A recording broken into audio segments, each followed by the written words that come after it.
Saturday at the Palladium here in Worcester. It's a Beyond Wrestling event, Two Tribes, wrestling and music. They got a bunch of bands playing over there, but we have one of the wrestlers here in the studio, Anthony Greene. Welcome to the Pike studio. Thank you for having me. Yeah, Randolph's Anthony Greene. Yes. Got to keep mentioning that one right here. Please. Yeah. Local boy. That's right, local guy. And we are Facebook Live right now, and so you can check us out on Facebook. So you have been wrestling, though, for a long time. Yeah, 12 years now. Yeah, and you're currently wrestling in Japan. Yes, for Pro Wrestling Noah, one of the biggest companies in Japan, originally started in the year 2000. And, man, they've just been going hard ever since then. Last year we got to wrestle at the Tokyo Dome in front of over 30,000 fans. That's amazing. Just a few weeks ago, massive show at Nippon Budokan where it was headlined by the phenomenal AJ Styles. Oh, wow. They have a working agreement with WWE right now, so like things in Japan are going great. Dude, you played Budokan.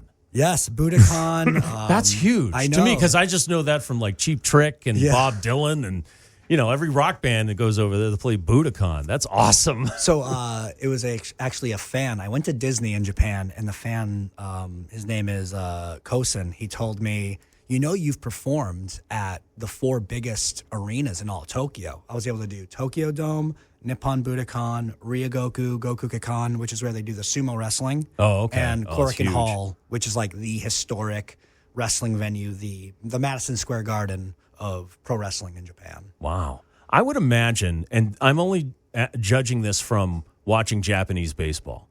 Japanese baseball fans seem to be just more into it, wilder. Yeah. I can only imagine it's like that with wrestling. Like, is it crazy? Like, do they make American fans look like amateurs over there? Or? I wouldn't say they make them look like amateurs because though they are very loyal, like the fans in Japan are loyal wrestling fans. They love it. They go to see it. But in Tokyo, you're going to get a different crowd than you're going to get in Osaka, which will be different than if you go to Sendai or Gifu. Tokyo specifically, more rabid. And they love who they love. So I could be wrestling anyone. I could be wrestling someone like a Segura or a Marufuji.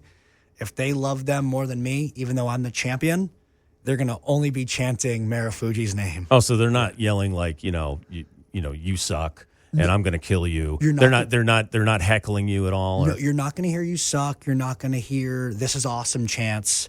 It's going to be a lot of golf claps, and then you'll get a random Anthony, just from random places like Marufuji.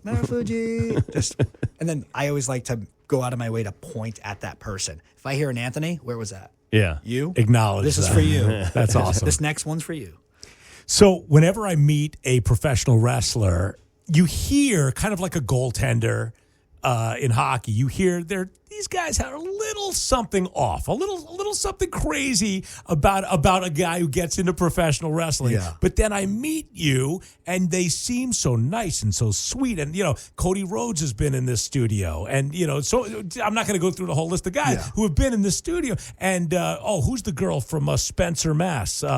Carmella, was in here with her championship, and on the air, she's from Brooklyn, and she's so tough, and she's just a sweetheart. And you meet a guy like yourself, and just so well spoken and a sweetheart. But what is it that gets you into wrestling? It takes a certain breed of person to do this. Man, for me, I think it's the showmanship, the theatrics of pro wrestling. I couldn't tell you when I started watching it. I must have been maybe 3 years old.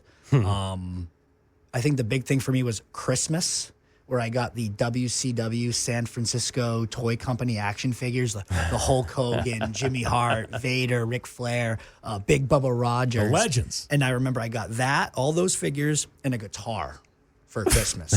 I could have cared less about that guitar, and I was like putting together my own storylines and battle royals and all these matches. I locked myself in my room all Christmas morning.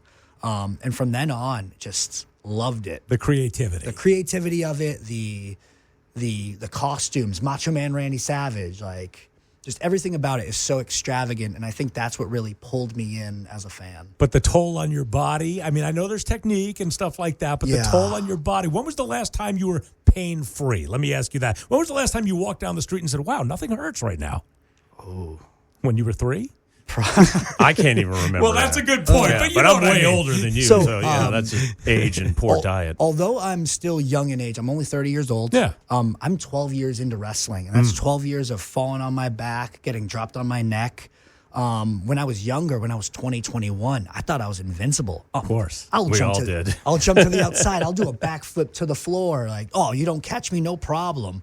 But now it's like, all right, maybe I can only fall down once or twice, or this one's over. Isn't that what the legends are telling Logan Paul right now? Like, slow it down. You're doing incredible stuff, but think about 10 years down the road. But he's just very into it right now. Like, he's gone 100%, which I really appreciate.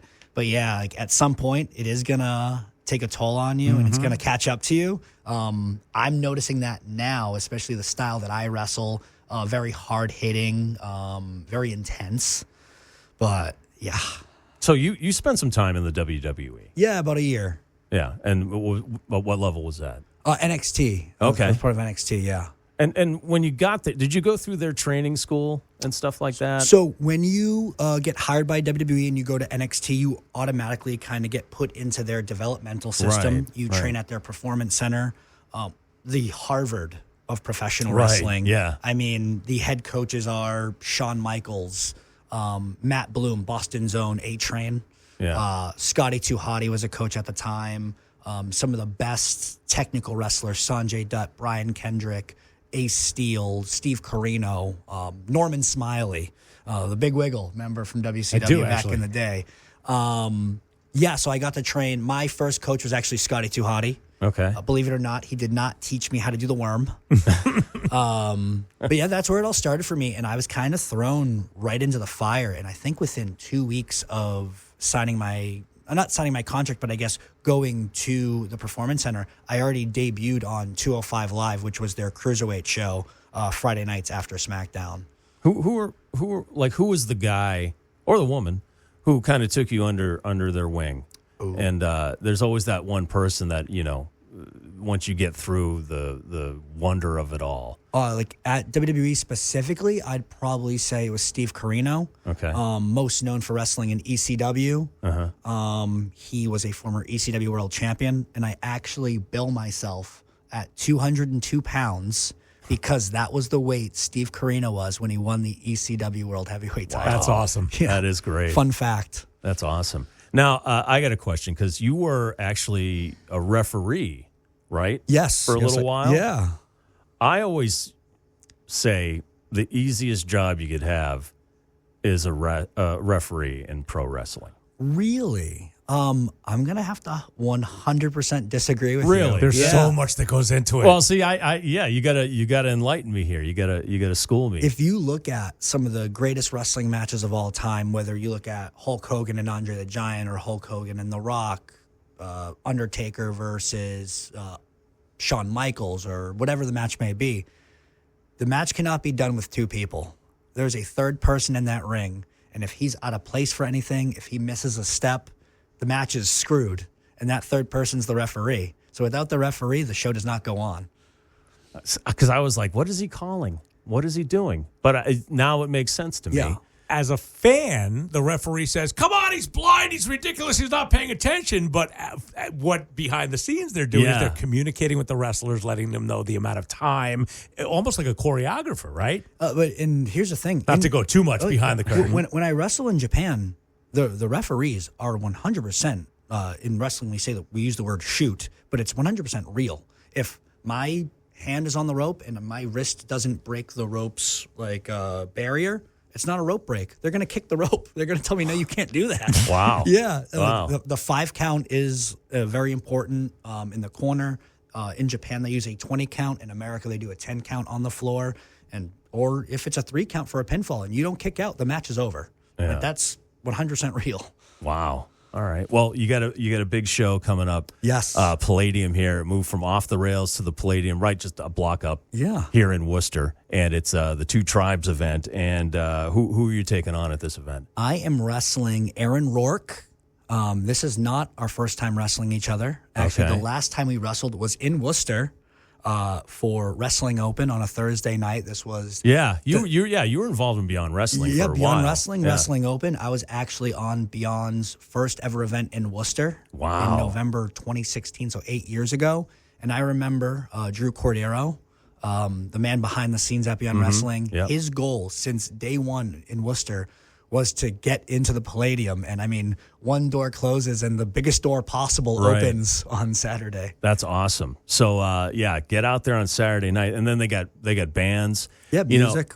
It's kind of the last match I saw was at Ralph's over here, and it was the hot dog eating contest, and then wrestling, and then they had music and stuff. So Drew's really great. Beyond Wrestling's really great, putting on these like awesome events with a ton of stuff going on. So there's a bunch of bands playing too, right? I wonder if you're going to meet a guitarist who at Christmas in 2001 got a guitar and a wrestling set and never touched the wrestling set. Right. So actually, funny enough, one of the guys wrestling on the show is going to be pulling double duty. RJ Rude, he's also performing with his band. Oh, wow. Always Grounded. Oh, nice. So he's going to have a very busy day on Saturday. That's awesome. Yeah. So there's your Saturday night right there.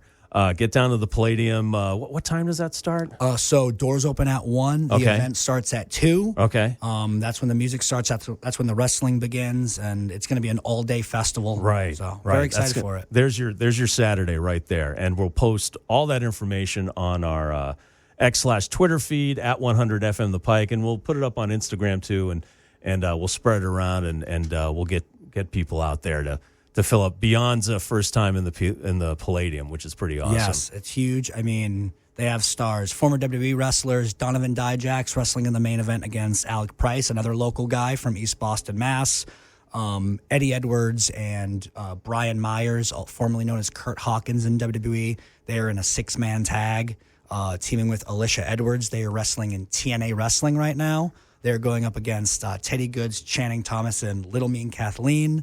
There's my match. There's an independent wrestling world title match on the event. Wow. So it's a stacked card and then a stacked band list as well. Awesome. Well, we all hope to see you out there Saturday at the Palladium here in Worcester. Anthony Greene, thank you very much for coming in. We appreciate you. Randolph's. Yes. Anthony Greene. Thank you for right having there. me. See Can him you make Saturday. us one promise? What's that? If you make it back to the WWE and you're on SmackDown and Raw. Are you going to ask for free tickets? No. Okay. I don't want to hear from Boston, Massachusetts. Right. Either say Worcester or Randolph. So if you go back and watch my 205 stuff or anything from NXT, I hail from Randolph, I Massachusetts. love that. Nice. Because Carmelo Hayes, Yes. awesome, but he's from Framingham. That's right. But he uses Boston on TV. It's Yeah. like, no, stick to your hometown. I will defend him. Formerly, he wrestled in New England for Beyond as well. Yes. As, Yes, he did. Christian Casanova. Had nothing but great things to say about it. He has always hailed from Boston, Massachusetts. Okay. His entire career. So I'll give him that one. Randolph Zone. Randolph Zone. Randolph Zone right here. Anthony Greene. All right. Thanks a lot for coming in, man. We appreciate it.